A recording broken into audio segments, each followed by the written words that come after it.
Salam sejahtera dalam kasih Yesus, salam sehat selalu, dan salam jumpa bagi sahabat Kristus dimanapun saudara berada. Damai sejahtera Allah Tritunggal dalam Tuhan Yesus Kristus memerintah dalam hati dan kehidupan sahabat Kristus yang terkasih.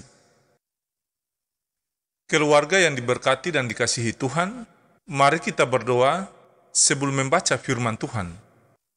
Ya Tuhan Yesus, pancarkanlah cahaya murni firman kebenaran-Mu ke dalam hati kami di hari ini, dan buka mata pikiran kami untuk memahami inti kebenaran yang terkandung di dalam bagian kitab suci yang akan kami baca saat ini. Dalam nama Tuhan Yesus, firman yang hidup, kami berdoa. Amin. Sahabat Kristus yang dikasihi Tuhan, bacaan firman Tuhan di hari ini terambil dari Bilangan pasal 30 ayat 10 sampai ayat yang ke-16. Beginilah bunyi sabda firman Tuhan. Jika seorang perempuan di rumah suaminya bernasar atau mengikat dirinya kepada suatu janji dengan bersumpah, dan suaminya mendengarnya, tetapi tidak berkata apa-apa kepadanya dan tidak melarang dia, maka segala nasar perempuan itu akan tetap berlaku, dan setiap janji yang mengikat diri perempuan itu akan tetap berlaku juga. Tetapi jika suaminya itu membatalkannya dengan tegas pada waktu mendengarnya, maka ucapan apapun yang keluar dari mulutnya, baik nasar maupun janji, tidak akan berlaku.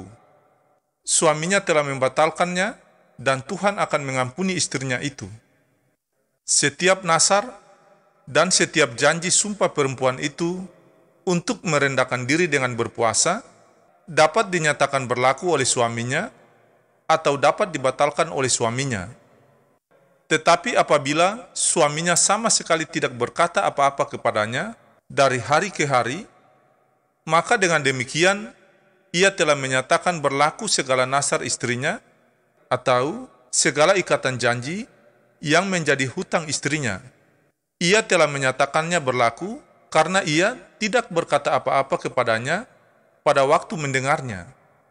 Tetapi jika ia baru membatalkannya beberapa lama setelah mendengarnya, maka ia akan menanggung akibat kesalahan istrinya.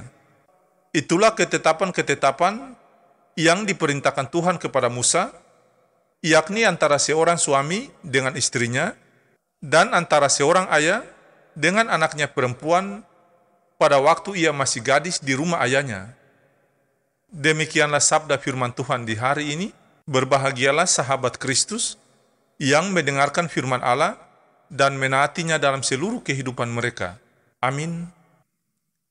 Bapak, Ibu, dan anak-anak, sahabat Kristus yang dikasihi dan diberkati Tuhan Yesus, santapan harian keluarga di hari ini berjudul Bermufakat untuk bersama dalam doa.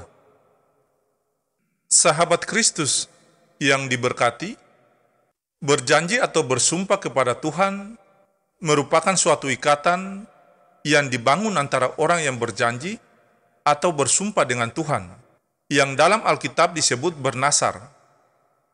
Dalam bacaan Alkitab tadi, disebutkan para perempuan akan bernasar jika Tuhan membawa pulang laki-laki saya atau anak dan suami dengan selamat.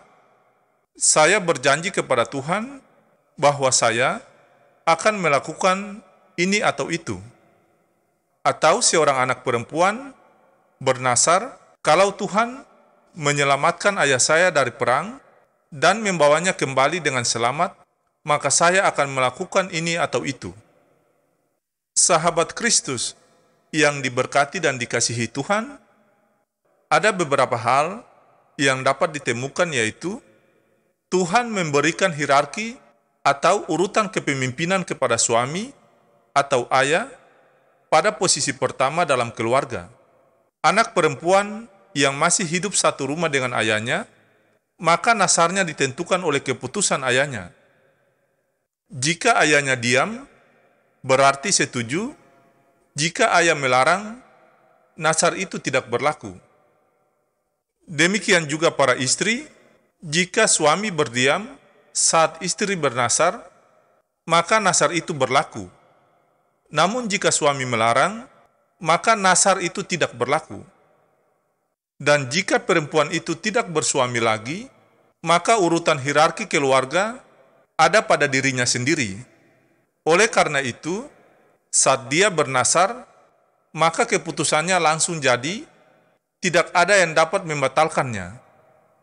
Bapak, Ibu, dan anak-anak, sahabat Kristus yang diberkati Tuhan, kisah tentang nasar kaum perempuan ini menarik. Ketertarikan kisah ini tidak terletak pada isi janji atau sumpah kepada Tuhan, melainkan soal membangun kesepahaman antara perempuan dengan anggota keluarganya. Tentu, kesepahaman tersebut akan tercipta melalui komunikasi yang lancar dan efektif dalam keluarga.